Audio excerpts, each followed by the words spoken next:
Hello, look at this. Oh my gosh, I feel the power for Asgard. Yes. Hi guys, I'm Eric. This is Emma. This is Ed. Oh, it's a 3 E's. Feels very,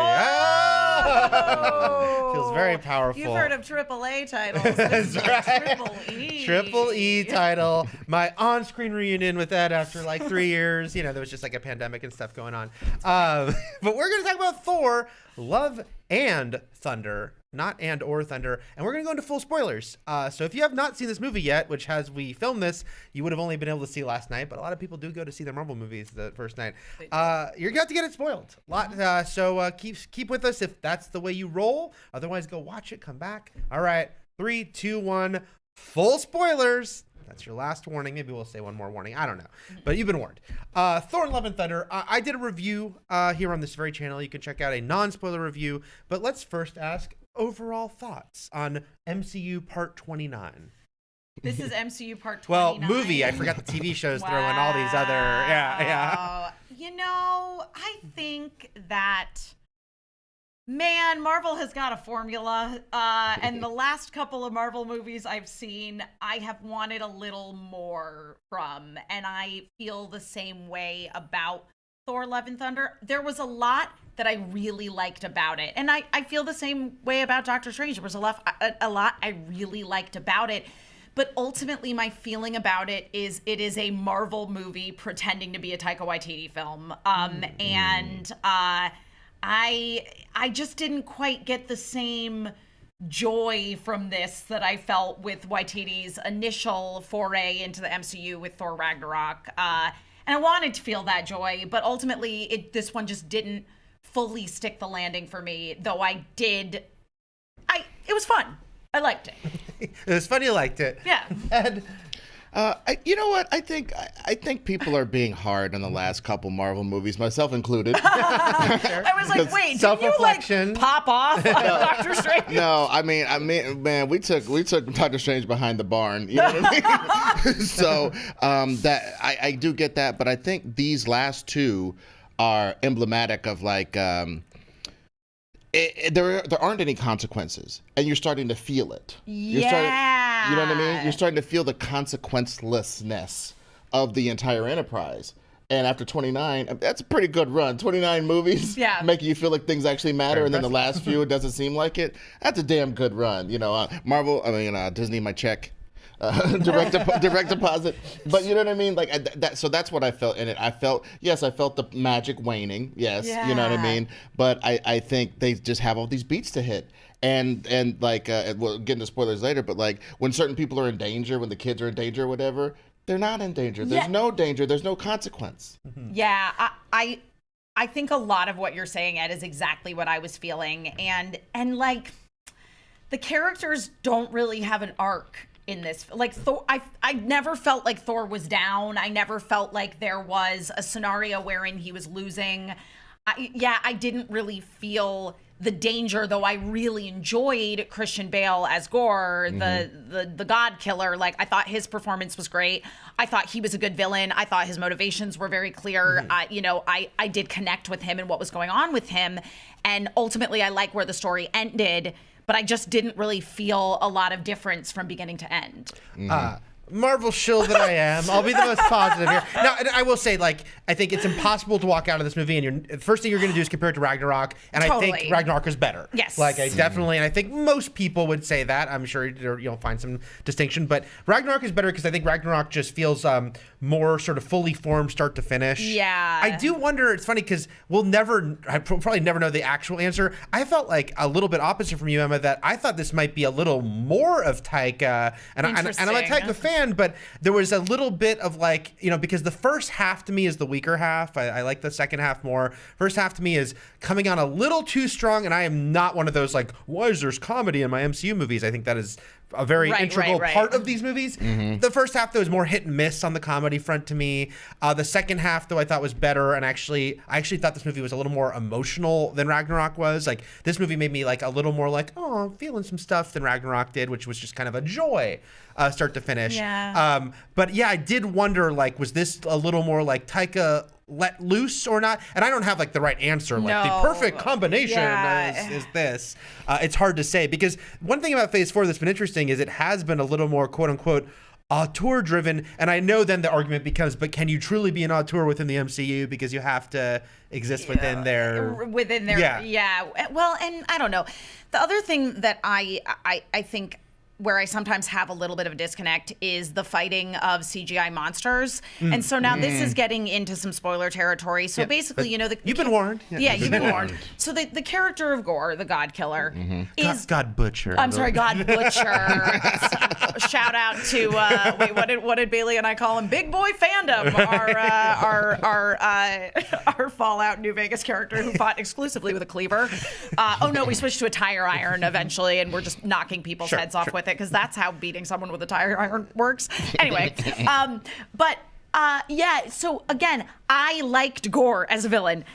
I didn't need him to have shadow monsters. Like, he was fine on his own. We didn't need all the monsters. We could have just fought him. He was great.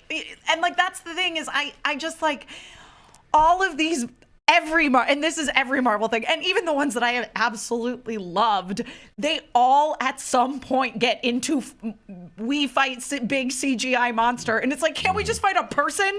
Like, again, that's like what I liked about Black Panther. We're just fighting a person. Killmonger's a person. We're just gonna fight him. I think they did. I mean, I know this is like a super basic role they serve, but I think their basic role was, especially in Jane's like debut in costume, was like, who is she showing off like beaten? Because it can't be like she's beating down on Gore. Right. I get it, but couldn't even have person human minions? Yeah, human minions. Like, or the minions or from the movie minions. Or even the funny thing is, in the comics, obviously he doesn't have. It doesn't seem like he has his own death cult or whatever. But that could have been interesting. Like, just a little bit of a play on Thor being able to give people power. Spoiler alert, you heard it. But like the play on Thor being able to imbue people with being worthy and powers. Maybe Gore can do the same. Right. Yeah. He's like, nah, Spider monsters. Yeah. Although I did notice, so I've seen this movie twice now. It's out last night, which actually solidified both the strengths and minuses for me. But I did definitely glom on the second time to realizing one interesting thing about those shadow monsters, which is they look very Venom-y, which I don't think is a coincidence, because in the comic books, Gore gets his powers from the alien race that is. Right. Yeah. And I was like, they're definitely looking black, goopy, fangy, and I think that was their like little touch upon that whole aspect. Look, as far as CGI monsters go, these were some of the better ones. Like, I'm gonna be real with you. I think what it is that like there's such a it's such a clear delineation of here are real people. On set, they were fighting probably a stick with a green ball. Sure. And I'm just like, why do I feel so much more connected to fighting animated monsters in video games? And I think it's because the character is also animated. And I think some of it is truly just the way that like the fight sequences are filmed. And I guess my advice and again, I'm nobody. I'm just a person with opinions on something. That's all. but if I were approaching this film as a director, I think I would take a look at the fanny pack fight from Everything Everywhere All at Once and watch a lot more kung fu movies because I think that filming fights in that way makes them more dynamic and gives you more of an emotional connection to them. And I do believe that can be done against CGI monsters. I think I've just yet to see it. I think, I do think in a movie that I do think has a lot of strengths. I do think the fight scenes are not one of them. Yeah, they're definitely like not. They are a little bit like going by the numbers. Except when they fought those crazy bird people on the planet with the Guardians. That I was into. Right. And then I'll talk. I loved the black and white sequence, which wasn't about the choreography. Right, yeah. Right. Just the visuals of like what we were seeing. Well, it reminds me of that old movie where like the moon gets hit in the eye by the rocket. Right. You know what I mean? I think though the consequencelessness that I was talking about earlier, it only matters if you're not one of these people who can turn your brain off. And I think this is probably the most emblematic of any Marvel movie I've ever seen, of just like, if you're thinking too much, you're going to be kind of mad that, like, in a lot of these movies, the most interesting parts are the parts that they cut out. How did Gore become the God Butcher? How did he get that low? We get basically a montage. You know what I mean? Yeah. You know what I mean? How did Jane Foster adjust to be a Thor? Oh man, she just sort of. She just kind of did it. Yeah. All the super interesting parts are just like, we got to get out of here because we have to get back to a status quo so we can sit in a status quo and have a comedy scene.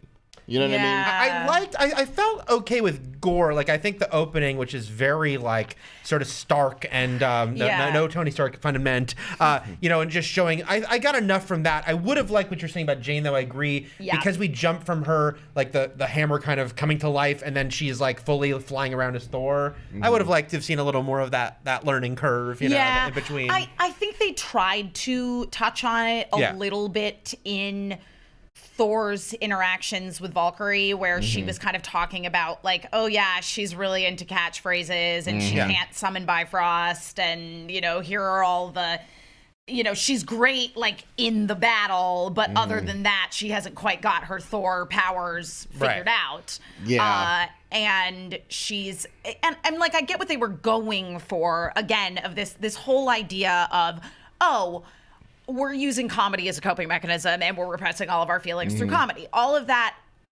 I understand the thought behind it, but it did feel a little incongruous with like some other stuff we've seen from Thor in the MCU, like when Jane has been mentioned, because he has this whole conversation with Star-Lord about how he doesn't feel shitty, and like it kind of seemed to me like he did.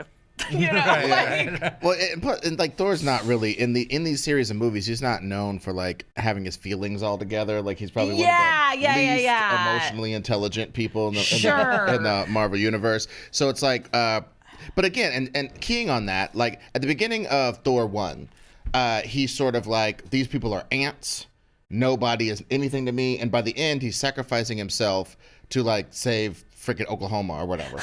And then so in this movie, it's almost like he's back to this like, I don't think they pounded home the point for Thor himself that sometimes gods are capricious and they don't care about you. Yes. You know what I mean? Yes. Like, they hammered that home for the evil people, but not necessarily for Thor. So when Thor, even towards the end, him and somebody else are having another consequenceless battle. People are dying. They get shot in their face right over there. But I have my breakfast, and we're going to trundle out here and be heroes. There's nothing heroic inherently about that. I'm not trying to be Siskel over here. But no, you know what I mean? But I think that is such a good point that you bring up, Ed, of this, the idea of just like, I don't know, the heroics of it all, and the just not sitting with any of the consequences of your own actions. And I also like the idea, because I mean, one of the big plot things that happens in here is, Thor is basically talking about like, oh man, I idolize Zeus, because Zeus, he's the lightning god, and so I really modeled a lot of what I do after him. And then Zeus turns out to be a massive disappointment, but Thor's just kind of like, oh man, I can't believe I killed him. and again, maybe this is like a lot of times when people criticize movies to the person who likes it, it's like, oh, you needed that explained to you, you stupid idiot. It's not but that. It's like towards the end, him being able to be like, now look, we are like, our power gives us charge over these people, and it's a great responsibility, and I'm trying to teach you that, so let's go into battle and help these people out. So he can have that secondary arc of like, it isn't just come destroy everything these people hold dear and make sure they're alive at the end, like he did at the beginning. At the beginning, he destroyed their whole society but left them alive. And then the last scene, he could like be careful of what these people value and be a god to them, for lack of a better word, and a real hero, a real human being. You know what I mean? So that's what I'm saying. It just that part was a little bit of disconnect for me. But and then when you get into like the action, if you don't feel there's consequence, then I don't care how many times you hit the ground and lightning snakes away from your hammer and hits multiple things. Yeah, I am out of it at that point. Like I found myself getting energized as the movie was ending, because I wasn't watching more CGI battles. So I'm very much with Emma that going a little bit more practical on this stuff, but like I liked almost all the jokes that were jokes. I agree. Some I like, but I guess I disagree a little bit on the consequence. I guess let's just dig into it and talk about the end of the movie and Jane specifically, because I guess it's really how you read the end of the movie and then the post-credit scene. Yes. Because I really like the whole sort of final sequence. I mean, first of all, I as much as I was saying a lot of the action wasn't standout, I certainly enjoyed the kids attacking and the little stuffed animal lightning bolt attack. But what I really liked was the final sequence in front of Eternity, which is a much quieter sequence. Yes. I think visually there's just a lot happening there. And again, full spoilers. No more. I don't have to say anymore.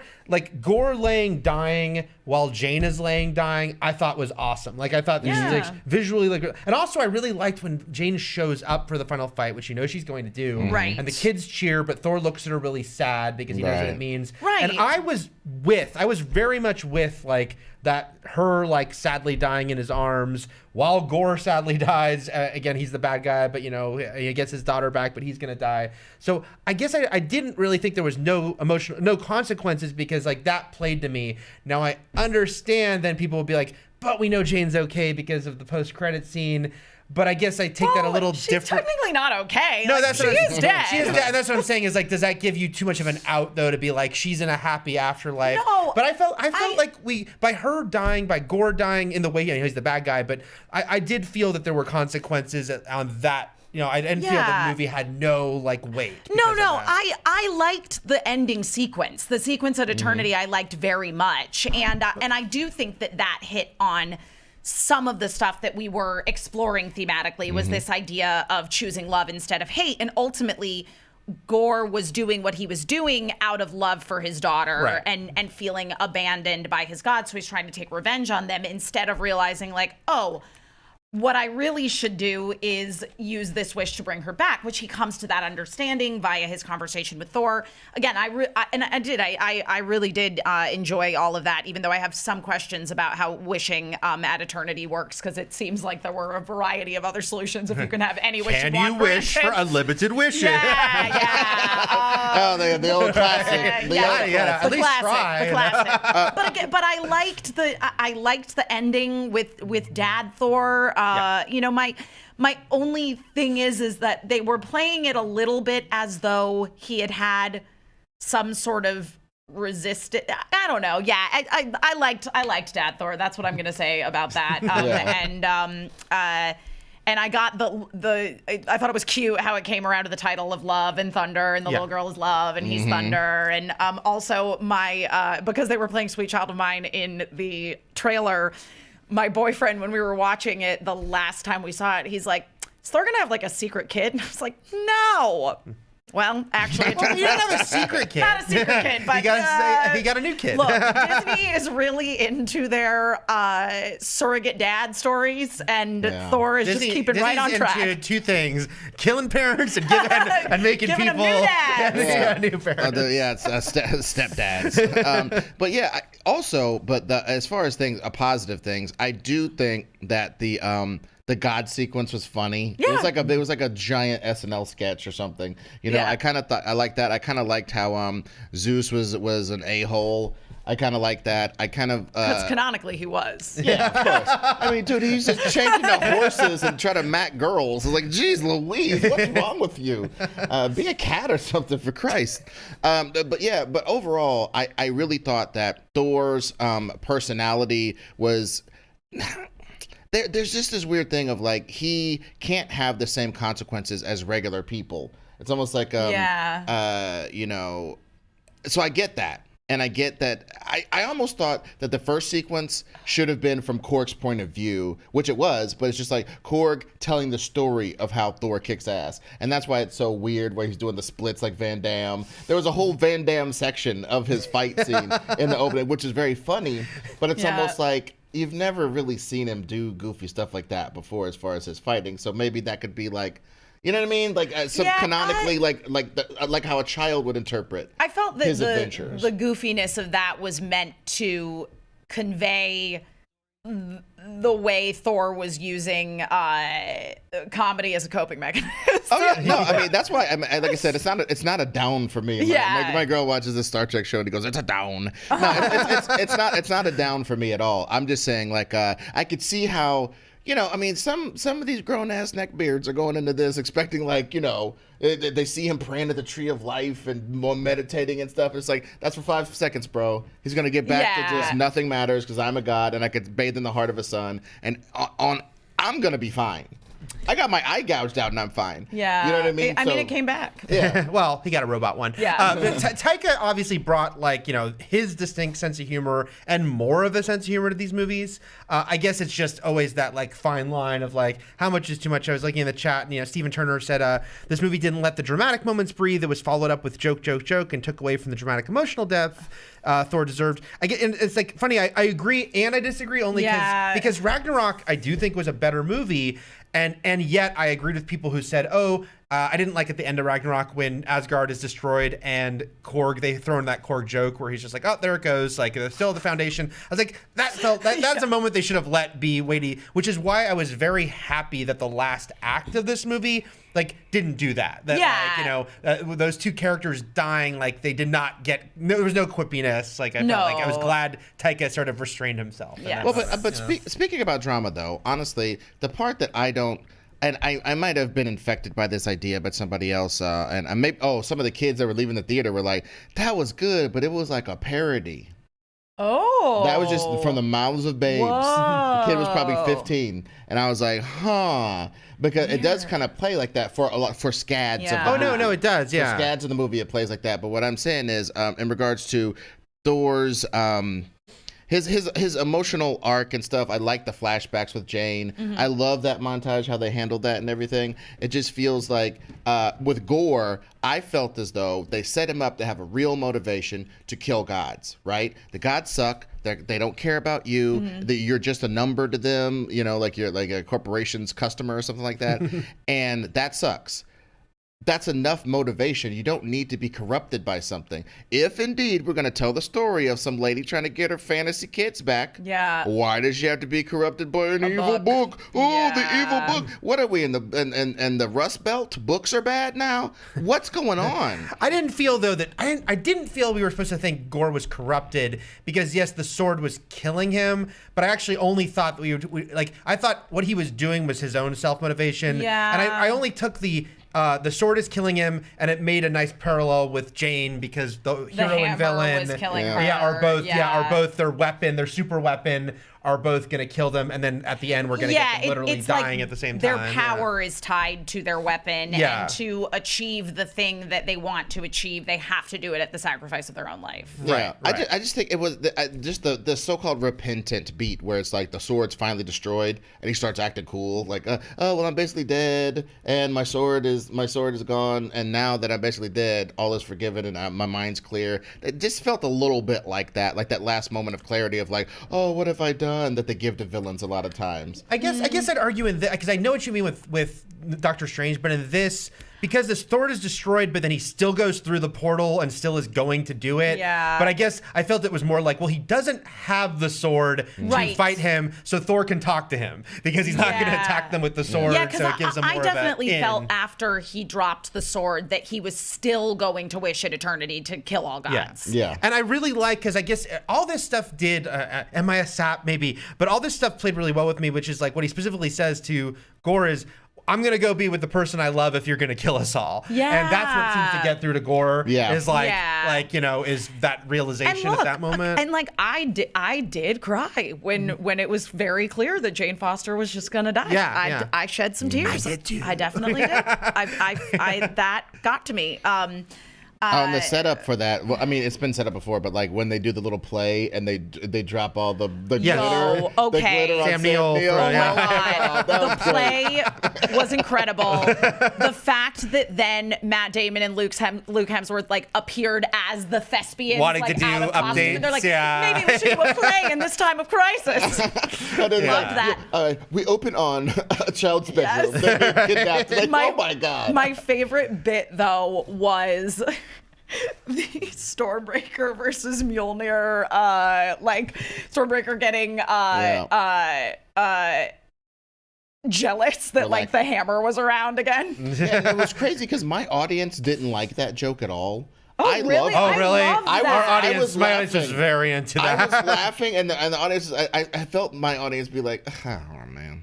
And it was like, oh, come on, guys. This is one of the good ones. This is a great joke. Yeah, it was so funny. I love, and just as an old school Norse mythology fan, because me, you know, as a young person of color looking at mythology, they never taught you about Anansi or no damn body. It's always these Euros and their gods. Yeah. So you got to pick which Euro gods you like. And I picked Norse because they were real. They were like from the streets of gods. And they were not very immortal. Like they were totally killable. Exactly. Lesser immortal. No, yeah. They weren't immortal. There was a definite death date for them. They had an expiration date, and they knew it, and that's why they lived so vigorously, even as gods. I loved all of that stuff. You know what I mean? Yeah. So, and this comes through a little bit, you know. And I also really, I will say, like, I liked having Jane back. I liked having Natalie Portman back. I was really curious about it because she wasn't in Ragnarok, and you could tell with Ragnarok, like, Taika was just, like, really, you know, setting the table again. And he killed off all these other characters, and he brought in Valkyrie and Korg, and only really kept, you know, Thor and Loki. So I was like, will Jane even fit in here? But I thought she did. I mean, I thought they had chemistry in the first movie. I don't think that was a problem with the first Thor movie. And so I liked seeing them sort of bounce off each other and how she kind of fit into this realm. I was bummed. I was happy that I was like, oh, they're going to bring Sif back finally. But you could tell Taika just doesn't care about those characters from the first movie. Yeah, this guy and that guy. I'm glad she didn't come back to die. But I was also just like, okay, she's just kind of back, you know, on the side there. What did you guys think of Valkyrie? Korg too, to some extent. But what did you think of Valkyrie in this movie? I mean, I love Tessa Thompson. I love King Valkyrie. I actually thought that she brought a fair amount of the emotional pathos and sort of grounding to this film in a weird way. Because like, I feel like she was just she was sort of the straight man because she had to be the one to be like, Jane Thor is a little out of control. I'm really rooting for her, but you know, I got to be realistic about stuff here. And she was the one that was kind of saying like, hey, we didn't get a god army. We need to really consider the consequences of this thing. And yeah, I mean, and her showing up on a Pegasus in that Phantom of the Opera sweatshirt during that first fight in New Asgard. Loved it. I want to know more about her like musical theater fandom. Absolutely. You know? Yeah. I just want to know more about her life. I really wanted her to smooch that Zeus attendant and not just kiss her hand. I felt like it was interesting because she's great, and like, you know, Tessa Thompson's great in this role, and you can tell it's funny that Taika Waititi clearly like loves this character, and so she's in a bunch of the movie. I did wish she had like her own subplot. And I did wonder what happened because at Comic-Con they had, you know, when they announced this movie, they're like, a king needs a queen, and that's going to be part of this movie. Now, we also know there was actually one of the other people in the chat mentioned how Stephen Turner mentioned they filmed Natalie Portman first picking up the hammer. We saw it set leaks, not sure where they cut it. Well, they've talked about there was a 4-hour rough cut assembly cut of this movie. I think a lot got cut. And I wonder, did they film more of a Valkyrie story and it got cut back? But because I did wish she had, because I thought she was good. Like I agree with you, Emma. Like she's good throughout the whole movie, but I was just like, she needed her own subplot. Yeah, she didn't really have her own story in this. She was just kind of there supporting everybody else's, which she did extremely well. She came across as competent and smart, and you know, they did have that one moment where she was trying to get everybody to calm down after the attack, and you know, Thor was kind of the one to step in and get everybody to pay attention. But they brought it back around to like, Valkyrie is definitely the one who's still like the king of New Asgard, in charge. It was actually interesting. I really like that scene with her and Jane when she goes, you know, after Jane smashes the sink, because in one scene we do get a good understanding that they did form like a friendship before Thor showed up. And like, she already seems to know she's sick. Thor doesn't at that point. And so I did like that interplay, but it just was just like, just give her own subplot, you know? Well, yeah, and I think does this movie pass the Bechdel test?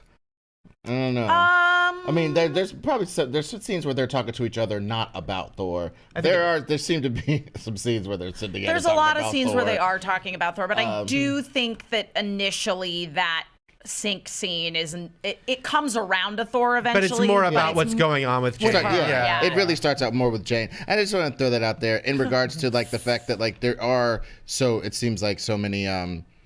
Valkyrie as a character reached her apotheosis. Darcy and Jane's scene. Yes, Darcy. Yeah, I was thinking that as well. Valkyrie reached her apotheosis in the last movie. She was a fallen warrior who had gone sort of a coward's route and took her Valkyrie-ness back and was rewarded with a kingship. Right. The end. You know what I mean? You know, a lot of what did I know people try to do. What did King Arthur do when he was 85? And nobody's interested. You know what I mean? Get to the sword pulling. Super dead by then. But you know what I'm saying? Like get to the sword pulling. Get to the Camelot. Get to the round table and get us out of here. Yeah. You know. So I felt like this movie. It was almost like looking at King Arthur after the main adventure, looking at the last days of King Conan when he's just sort of drinking mead and chilling out. It was like she's already reached her goal before this movie, and they didn't really figure out, besides supporting, what else she could do in this universe. I really feel, especially at the beginning, they must have cut scenes because even in the trailer, you could see that, like you're talking about, it's like the fact that she is going through the motions. She's selling Old Spice. Tourists are coming to New Asgard, but she seems bored. And I felt like she probably had a couple more scenes about that. She could have had like a storyline about, restoring Asgard to what it truly is, and like rediscovering the meaning behind it. And again, it's like she is beloved, sure, and New Asgard is thriving as a tourist destination, but is that really what she wants? I think there was more that you could do with this character, but I agree with you, Ed, on the point of it's kind of like, well, she had her character arc, and now here she is. And if I could get super ridiculously dorky, the point I was making earlier about liking Norse mythology more than Greek mythology because it's more real and for the streets is Tooth Gnasher and Tooth Grinder, man. Those are my homies. Those are Thor's goats that he can like slay and eat. And then they come back. They come back. Yeah. And then they could, you know what I mean? He's like, they're perfect, godly Norse, whatever. And they just turn out to be these big freaky goats on the blue people planet. I laughed every single time. I did laugh every time. The scream part's cool. I don't need them to be sage and smoke pipes. Right. That's not the point. I'm just saying, like, I like their characterization. They're goats. They eat stuff. They kick stuff over. But I'm just saying these superhuman, based on Norse mythology goats. We just found them on this weird blue people planet after we destroyed their bong palaces or whatever. You know what I mean? And then now we're just gonna kick it with. I just felt like there was a good opportunity for Tooth Gnasher and Tooth Grinder to be some of the last pieces of Asgard, and Thor could be very appreciative of, almost worshipful of them because I think back in the days they might have served Odin too. I might get that confused, but you know what I'm saying? Like, there was just something cool, like these lost pieces of Asgard brought back into the tribe, but no, they're just a joke. Yeah, it's kind of Taika's whole deal. I guess it's funny because I disagree on them, but then I'll flip it to where I do agree with you because I don't have that history. I mean, I know them from the comics, but I just laughed at them screaming. But I did want that. What you're talking about is actually what I wanted with Sif. Because she'd been off screen and she was like a question mark, like, where the hell is Sif? Where was she during Ragnarok? Where was she during the snap? Was she in New Asgard and off camera? I was really hoping that her return in this would cover that. And if Thor hadn't seen her in a long time, A, she could have a story, but B, be like someone he thought he lost. But that was clearly not. And I really think that is like where I say I think this is like Taika's movie even more than Ragnarok. I kind of think stuff like that, But the screaming goats, I was more worried about the goats characterization than Sif's. That's gonna launch 1,000 women's studies papers against me. I'm so sorry. Hey, no, we all. Most of women in Norse, basically only Freya is cool, and all of the other women, like one of the gods in Norse mythology is basically just like, I don't know, she's Odin's drinking buddy. Like truly. Pharaoh Vibes mentions, again, I understand this is sort of what we're talking about, but also some complaint about the movie. Every character had jokes. Everyone was a comedian. Everything led to a punchline. Taika needed to be reined in. I will disagree on. I was very happy that was not the case with Gore. Not to say he was never funny, but even when he was being like quote unquote funny with the kids, he was being creepy funny. So I felt like that character did not turn into like, quote unquote, like Marvel quippiness. Like I actually thought that Gore, again, going back to that God scene, which was really funny. It did feel like an extended SNL sketch. Right. And the fact that when Valkyrie's like, okay, I'm gonna give the signal, and he's like, okay, what's the signal gonna be? And she's like, it's go. And then she and Jane just launch into battle, and he goes, oh, you didn't say go. Well, and also just very sincere. Really quickly, the thing also about like the as far as the God butchering part. I've seen some comments being like, oh, I wish that there was more God butchering. And you can be a jerk about that comment, be like, oh, they showed you one and you didn't tone the rest. Don't be stupid. But I think it's indicative of like, sometimes the promise of the premise is left out of these things because they expect you to just kind of get it intrinsically. I would have loved to see gore versus big giant dragon gods, even a little montage. I think one scene, the closest we got was the screens the Guardians are looking at. Right. Yeah. But I do think one scene of him versus either a character we already knew or just someone who's clearly like a, some fierce foe would have gone a long way. You call it Multiverse of Madness, and I get to see 2 universes, two and a half, 2 3/4 universes. You call it the Revenge of the God Butcher or whatever, and I don't see any God butchering really. It's just like, come on, man. It's not paprika, it's salt. You understand what I'm saying? L. Damon says we needed so much more breathing room and more Darcy. Look, I will always endorse more Darcy, but I will say because she was a surprise, I was just happy we got. Me too. I was not expecting to see her. I also realized that you were 100% talking about gore, and my brain went to Korg earlier, so I apologize to everybody at home. That's like, what is wrong with Emma? Although I do realize they resisted how Why are their names so similar? Well, no, because I was like, there was never a scene where that was just like Thor, Gore. Korg. Yeah, Korg.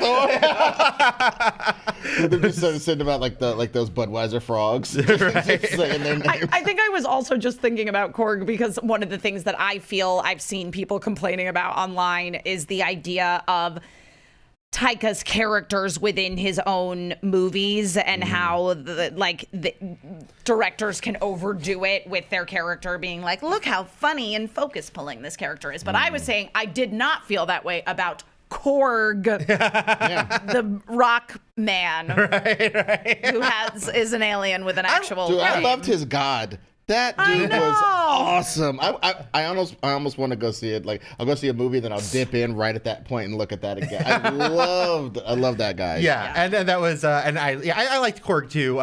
And when he got blown up, but then he was just a face, and Valkyrie wore him in her hair. It's like a reverse mask. Yeah. Dude, I don't like his boyfriend with the big mustache. Oh man. Yeah. The Korg stuff worked for me for sure. Yeah. And just even like I've seen some people didn't love, but I thought the framing of him like telling the story of Thor all worked really well. Now see that right there. That was dope because it but I think that gets to the problem that a lot of people who are old and washed up have with movies like this is they borrow so liberally from these techniques that are just so shop worn, like play some Guns N' Roses for these fat dads from the 80s, play and these ironic hipster kids. Hey, I resent that I'm not a dad of this time. Trust me, when I was on the school bus listening to Sweet Child of Mine and Bone Thugs and Harmony in equal measure, I was a weird kid. But I'm just saying, like, I feel as though some of the techniques that it's using get a little shop worn. You know what I'm saying? And some of the what were we talking about just now? Right before that. We were talking about Korg telling the story. Oh yeah, and back in the day, like Conan, the first Conan movie. There's I think Maiko is doing his voiceover, and he's talking about, let me tell you of the tales of high adventure, and it sets you apart. It makes it more mythic when you have a bard to tell your story, and that's so dope. Like, but I think that technique works on people who understand what it is. Right. You know what I mean? And then some people are just like, I don't even. I don't know. Maybe that's just trying to get more core again. It's like, no. I think that was purposeful. Yeah, and I liked using Korg's narration. We touched on it earlier. Korg's narration to like catch us up on what went down with Jane and Thor, because Jane has not been in a movie in a long time. And I also enjoyed the use of the ABBA song.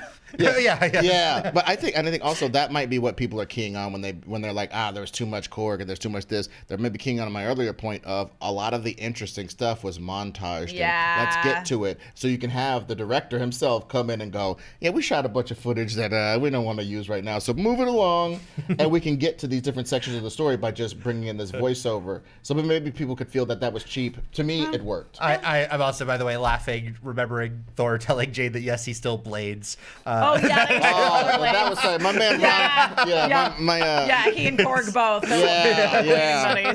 Again, I agree. This movie is a little aggressive with the quip, but a lot of them do work. So a lot of them do work. Yeah, it's a shotgun effect. Yeah. I will say that okay, that one didn't work. That one worked. That one. The person behind us at the movies in the theater last night when the goats were screaming was like, I mean, screaming goats is like a little 2015, and I'm like, what? Or like. Since the history of goats, because that's what they actually sound like. Oh, because it's like the meme, like the yeah. That really threw me. I was like 2015. That is very funny. Yeah, I mean, when these kids find out, how often we repeat stuff, how often tropes go through history, they're gonna get really bugged out. I mean, I always laugh about like when it's like how the original Mummy's the best. And I'm like, if you're talking about the 1999 one, guys, I got some news for you. there's a few more before that one. Before that one. Yeah. I want to lead into, we haven't really talked about the mid-credit scene. We'll get to that in a second. But Pharaoh Vibes also has a question about, in Marvel, is there a hierarchy of gods? Would Zeus really be king among them all? First of all, I think Billy put this in the chat, but yes, you should check out our Kramit on what we know about gods in the MCU. I will say, I do think, and this is something I'm not mad about, I think it's just kind of what's going to happen. The slight retconning of the fact that when they made the first Thor and they were so worried about freaking people out who loved Iron Man, so like, we're going to ease them into this. And we're going to say that magic is just science. And then later we're going to have Doctor Strange and that's going to not be a thing at all. Yeah, and the same thing with like, okay, they're aliens and the Norse gods were based off of them. But now we are meeting a lot of other gods and that word is just kind of used freely. I don't know. I mean, I think we are supposed to think that it seems like Zeus is what, kind of like the council head? Isn't that what it kind of felt like? Yeah, it felt like he was the presiding chancellor of the gods. Yeah. And they all listened to him. Hey, I just loved Russell Crowe's God Bod. I loved it. But I think these are very powerful extra dimensional beings that can sense each other.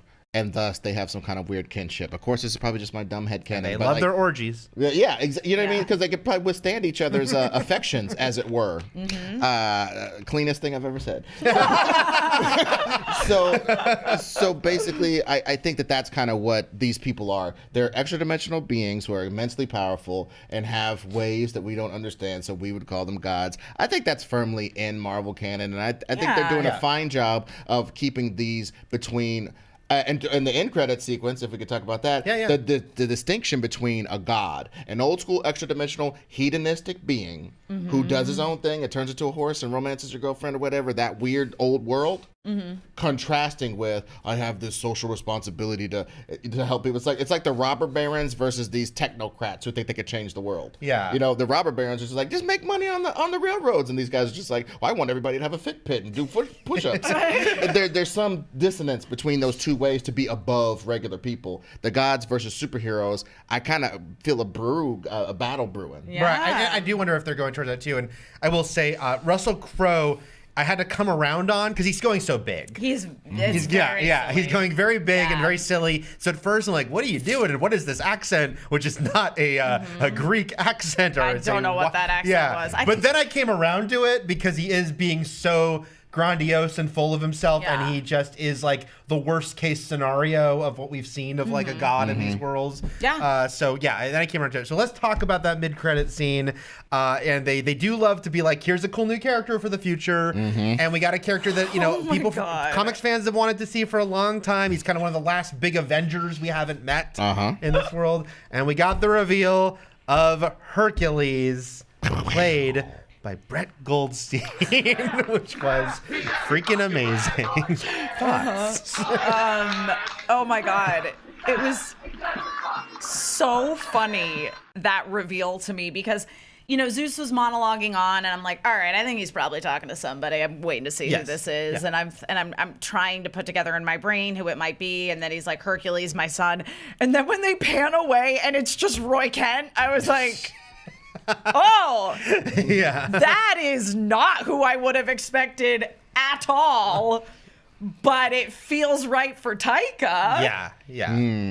Well, I mean, I think the thing about Hercules and the comics, and I go all the way back to probably the Bob Layton days with when they did the miniseries. Yeah. The thing about Hercules is he's always like he's got so much power, he's so grandiose, but people like Thor like sort of upstage him. You know what I mean? Right. Because he's just sort of he's from a simpler demigod time. And he's not an actual god. He's a demigod who I think rises to a god when he dies or something like that. But more or less, he's half man, and whereas like Asgardians are gods in this. Anyway, I think they can have a nice little like, I represent people and gods, and you represent gods. They can have a nice little tete-a-tete. But overall, I know people love that guy from Ted Lasso. I haven't really experienced as much Ted Lasso as other people. Oh, man. So, have you at least seen his appearance on Sesame Street? Oh. But contextually, it doesn't have the same impact. No, but just wrapping up here, the Hercules is an interesting character, and I hope that they do something with the two different ways to be a capricious, super strong god on Earth. Yeah. Like what maybe Hercules is going to be running roughshod like a Zod or something. Well, and I think Brett Goldstein is an interesting actor for that because he's a writer on Ted Lasso, and that's the way that he came to be on the show. Was basically he was reading this character of Roy Kent that he helped write, and he was like, I think that this is me. Like, I think I could play this character. And so, they had him read for it, whatnot, and he ended up in the show and got nominated for an Emmy because, again, like, he plays that character particularly well. And I think that there is sort of a nice juxtaposition with Hercules there. If you have this character that's kind of roughshod and single-minded on kind of the top level, but you can definitely play with this idea, especially if we're thinking that, the next chapter in Thor's story is going to be Hercules hunting him down since he speared Zeus with his own lightning bolt. Makes a lot of sense. I do think that there's an interesting story to play with there of like getting into that underlying idea of, but you are people also. You're not just a god. Right. He's got the Spock conundrum. Yeah. He's of two worlds. Yes. I love it. I'm writing a book called The Spock Conundrum. Sam says, wish they had highlighted the part of Thor's overall arc is that he used to be the arrogant, hedonistic god that he has learned to care, and that has learned to care about his people. It's funny. It's like, it is there. I agree with you, Sam. Like, I didn't need too much, but I do think a line or two would have helped. But I do think that's where they're heading. I agree with you. It's like bringing in Hercules, who is often used as a sort of counter and sort of a more like if Thor let himself just like unleashed, And I think that's probably where they are going to go with it. Is like, well, Thor used to kind of be this, and now it's like Zeus and Hercules are, this. He's like and it could be. They could get some like T-800 versus T-1000 out of it. You know what I mean? So I'm very happy. Before they inevitably team up, unlike those guys. But it goes back, Jack Kirby drawing Thor versus Hercules and them like cracking, like the whole block in half when they fight and stuff like that. I would really, to Emma's point earlier, I would really love for us to focus on a person and go back to those wonderful times of like I remember reading X-Men comics and there's like 15 of them. Who could beat 15 damn X-Men? Juggernaut, Magneto. Oh yeah, just the one. There's all these badass dudes that need a whole team to fight them. So let's do it. Let's go. And I think that is some of it is again like reading X-Men comics growing up, and it was often just like all of the X-Men versus one person, or again, playing a lot of video games where you have a collection of characters fighting a single guy. Marvel loves their other fight going on in the background. Yeah. They love their other fight going on in the background. And look, that is part of their style, and I accept that. The fight where the kids were fighting the shadow monsters in the background, very cute. Cool that the kids got powers. But again, that was the background fight while Jane and Thor were both fighting Gore. I loved Brett Goldstein being there as Hercules. Also in the 90s in the comics, there was an era of Avengers where it was very 90s. Hercules kind of had like a mullet going at the time, and most of the Avengers were wearing like bomber jackets with the Avengers A on it. And we have met most of that lineup now because Cersei was on that team, Black Knight was on that team, White Vision was on that team. So seeing Hercules, I'm like, we're gonna get the jacket era Avengers. That's what I want. I want a bunch of Avengers with that logo on there. That's what they should do when they're doing promo images for whatever that show or movie ends up being. Just all of them in the bomber jackets. Come on, in the 90s, everybody's arms were cold. They looked badass. We can bring this home in a second here, but let's talk about the very, very end. We talked about the post-credit scene and being in Valhalla. I liked seeing Heimdall again. That was great. Because you knew she was talking to someone familiar. So I'm like, Odin, Freya, and they're like, oh, Idris came into this sucker. I was very intrigued that it ends with the Thor will return credit, just because look, Hemsworth is Thor's the first character to get a 4th solo movie, and he is now the elder statesman of the MCU, right? Because Evans and Downey are gone.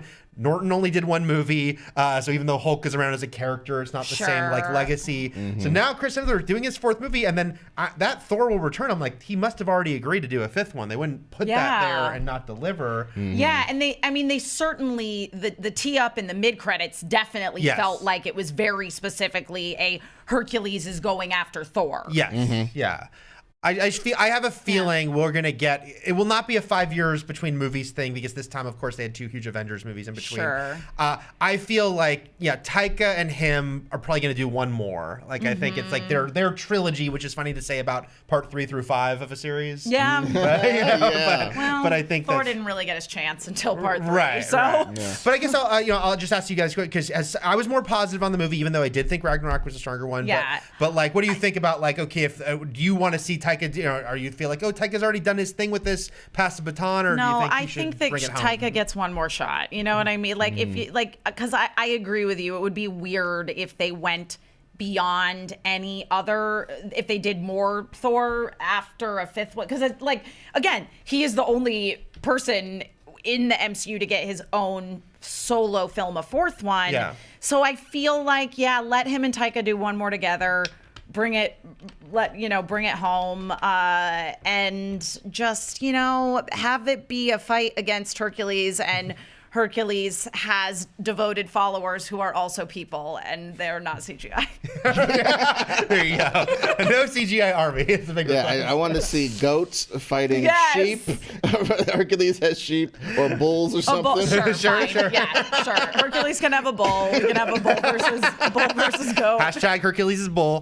That could go wrong, but actually, I think that's what Zeus used to turn into. So any Greek mythology fans out there going, this guy doesn't even know what he's talking about. He said he turned into a horse. He turns into a bull. So anyway. maybe it was because Hercules fights some kind of creature.